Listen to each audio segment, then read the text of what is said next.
careers, real journeys. Instead of a presentation, we're going to explore Sally's personal career journey. You have an important role to play as well. You're going to vote, react, and decide what happens next. So before we get started, we encourage you to submit questions for Sally to answer live today by scan the QR code or you can enter the PIN number at menti.com. So you'll see at the top of your screen, there's a number in white. You go to menti.com and type in that number to participate. Or if you have your phone, you want to scan the QR code, you can do it that way. So to get started, I'd like to ask you that when you think about choosing a career pathway, what matters most to you right now? There's not a wrong answer. We just want to know what you're thinking. Are you looking for work that's interesting to you? A career that you can be really good at doing? Do you want to know how much it pays? What about how this job might fit in with the rest of your life? How important is it that your parents approve of this career field? It looks like a lot of you are concerned with how this career job can fit in with the rest of your life. Work-life balance is super important. So is being able to decide where you live. Seems like some really good answers here. So let's go ahead and meet our guest for today's episode, Sally. Welcome, Sally. Can you help us get to know you a little bit personally? Yeah, sure. Hi. I'm happy to be here. Happy to talk with all of you. How did I get here? Well, I started out very young. I was about 19 years old when I started in the sign industry. I did go to college for a couple of semesters, decided it wasn't for me. I really did put all of my energy into learning about that industry at first. There's tech that's mainly involved in sign production. I spent quite a few years doing that, and then that kind of just led me more into the design end of it. I mean, ultimately, I wound up in the trade show industry and Sure. working in the event industry, mainly like different types of events. So I know that you work today in the event industry, and we're going Mhm. to talk a lot more about kind of the work that you do and your path to getting there. Are there some things that you do outside of work that you think are fun? My big thing, well, one, I love to read, but the fun Uh-huh. part is I'm really into doing workshops that are creative based. So I just recently finished a surface pattern design workshop, which teaches it feeds off the skills I already have, which is using Adobe Illustrator, right? Uh-huh. That's the graphic design program that we use. And so I learned how to create patterns, which is something we see everywhere, right? On clothing, on fabric, Yes. just when you go into Target, you see it on just about all kinds of products. So I learned the technical skill, how to do that, right? How to Oh, create that. So that's one of my, that's the most recent one. But I also recently did a workshop on how to create collages, was really fun because that's like a hands-on, old school kind of paste up art where you cut paper and glue it to a canvas, that kind of thing. So and I like to do things that are creative, that are hands-on. I can use my hands and my tech skills. wow. It's fascinating to me that when you have that creative urge, like you feel like you need to share and that you get so excited when you learn how to do something and create something unique and to be able to share that with others, that's a pretty fun gift. So I know that you work today well, you've worked in different areas. Signage production and graphic design are some Mhm. things that bubble to the top for me. Can you Mhm. give us just kind of a short definition of what that kind of work actually is? It's visual. It's all visual. It's first of all, you have to it's a team effort when you're producing any type of graphics or signage or tangible things hands-on. It's a whole team of people that produce signs. It's not just one person. So that to me, I love that. I love working with a team. So there's the creative people on the team, there's the people that are leading the team, there's the technical people. But when I think about, I mean, you really can't go anywhere without seeing some type of signage or graphic, and that includes social media too, because all those graphics are basically digital signs. So it's everywhere. You can't avoid it, which I love. I love that. So you're right. Signs are everywhere we go. We count on signs to tell us what to do next and where we're supposed to be going and like important cues, right, to how we just get along and function every day.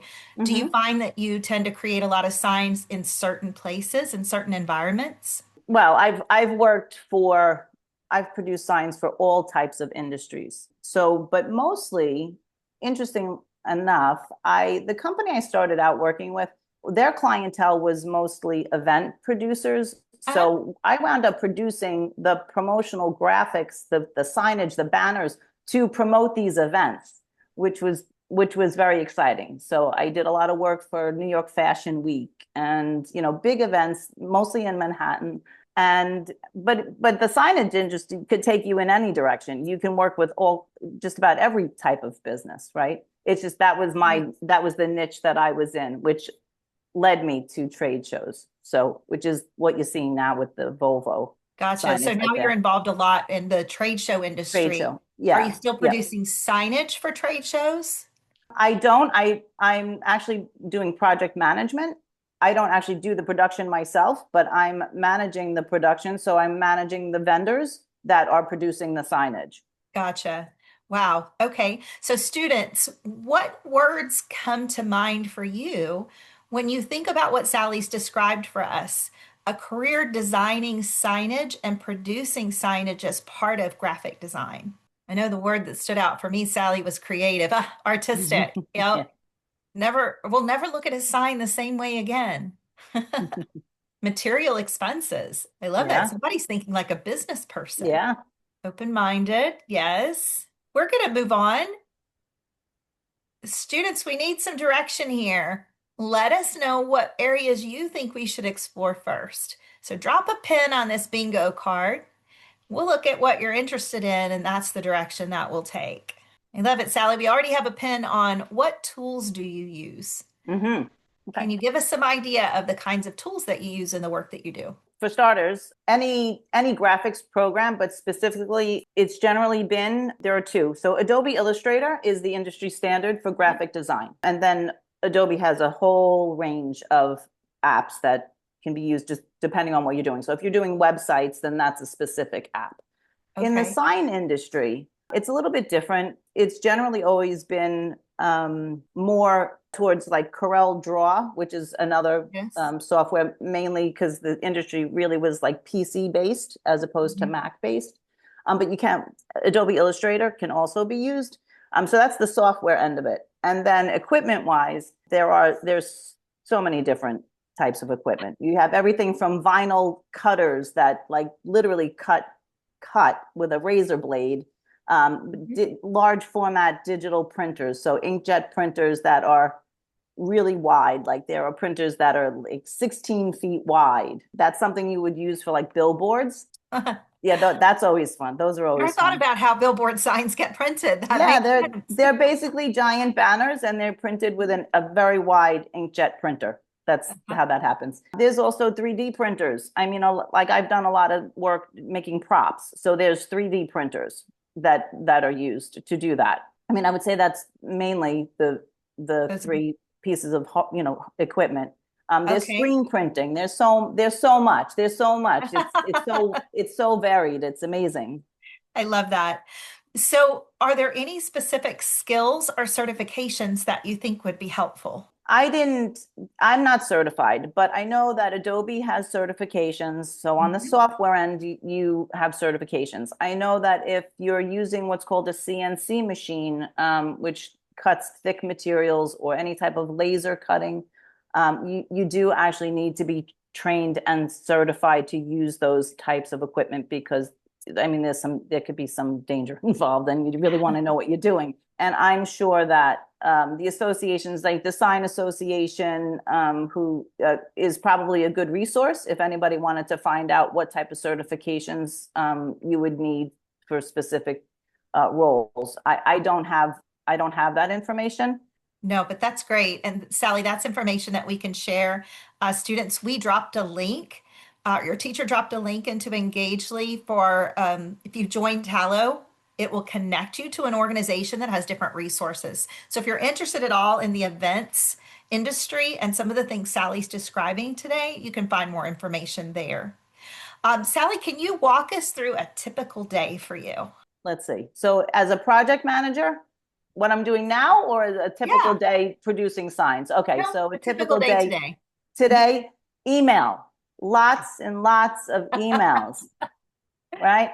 Timelines. I am checking timelines. I'm checking in with my vendors. I am making sure that everybody is on track to meet deadlines. I'm tracking the logistics. I'm tracking to make sure that things are being shipped to the proper locations, the proper convention centers. It's just a lot of tracking of information, following, making sure that everything is lining up to eventually meet, everything comes together on the show floor, right? So Yeah. it's just a lot of like making sure everything is on track. It's a lot of online. I mean, we use a platform to do this, which is great because it keeps everything under one roof for us. It wasn't always that way. So there was a lot of, jumping around, but thank God nowadays it's a little bit easier.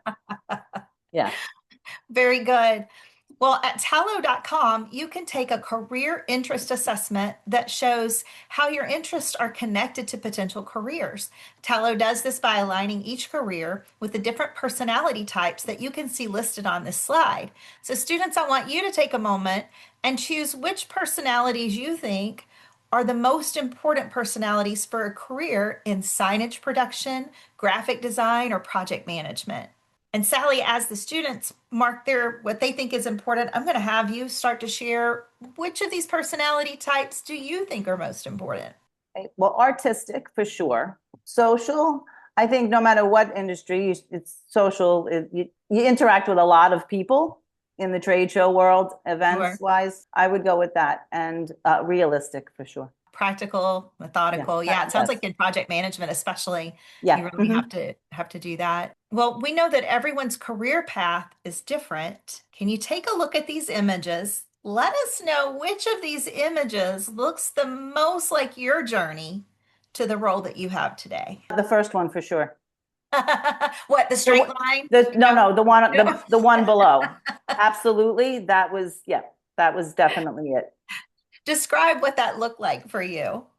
Well, earlier I said it was like tripping up the stairs, right? So I didn't have a clear vision, so there was no clear path for me. But at the same time, I believe that's what allowed me to learn at the level that I did and learn from my mistakes, which I think is important. What were some of the first roles that you held and how did they lead to where you are? Well, I would say that it started with the graphics production.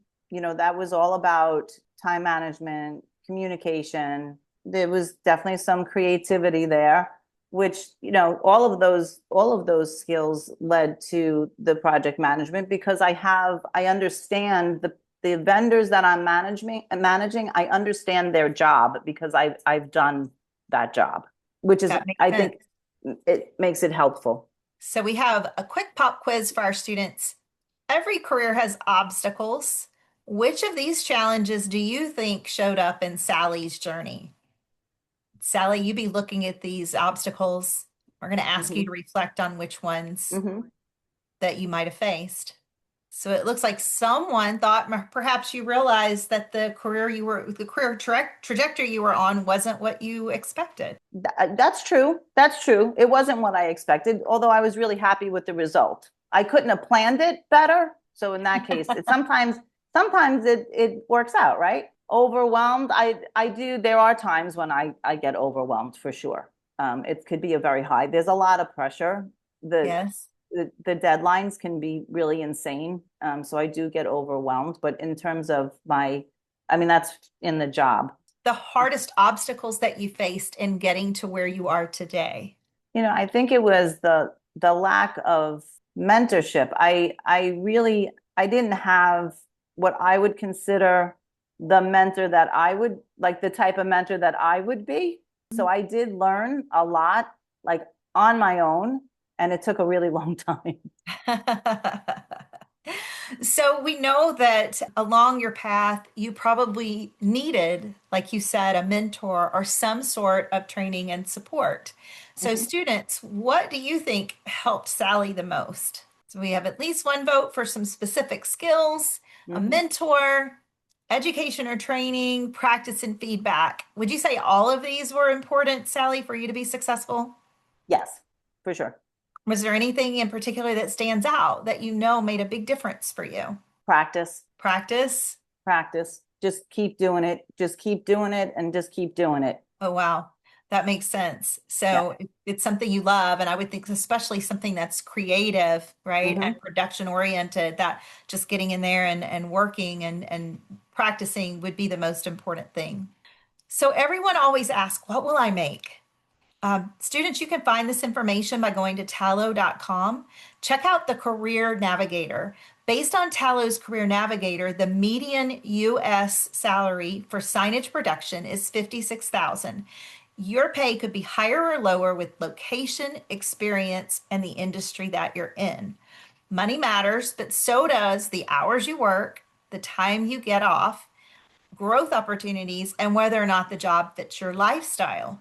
Sally, are there other factors that can definitely drive the income level of someone working in your field? Well, I'll be honest with you. At some point, I started my own business, my own Hmm. sign business. And so the potential to make more money was there. I chose not to continue on that path, but I would say that that's, ultimately, I think this is a type of business that's not going away. And I think that if you learn the skills, practice the skills, make connections, build up a customer base, it's really easy to step into your own business role. And then that's where the potential to make more money comes in, to be entrepreneurial for sure. So I have one more question for you.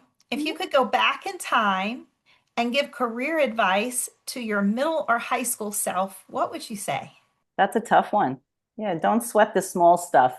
I remember that I still do this from time to time now, but I get stuck on very small details sometimes, like across the board. I would say don't do that. Don't do that. So a student has posted a question here. What was your favorite project? Mm, Great I question. love this question. And I'm going to date myself here a little bit, but back in the mid 90s, I worked for the company that produced all the graphics for New York Fashion Week, which was Oh, amazing. It was one of our biggest events, one of our biggest customers, and that by hands down was my favorite. yeah. No, that sounds super excited. I love Yeah. that. Well, Sally, thank you so much for sharing your experience and knowledge with us today. Students, thank you so much for being with us today. Remember that no two journeys look the same. Your path won't be a carbon copy of anyone else's. Keep exploring, keep asking questions, and keep staying curious. There's no single right way to build a career, only the one you choose to create. So we'll be back with another completely different story from another world because the more paths you see, the more possibilities you can see for yourself.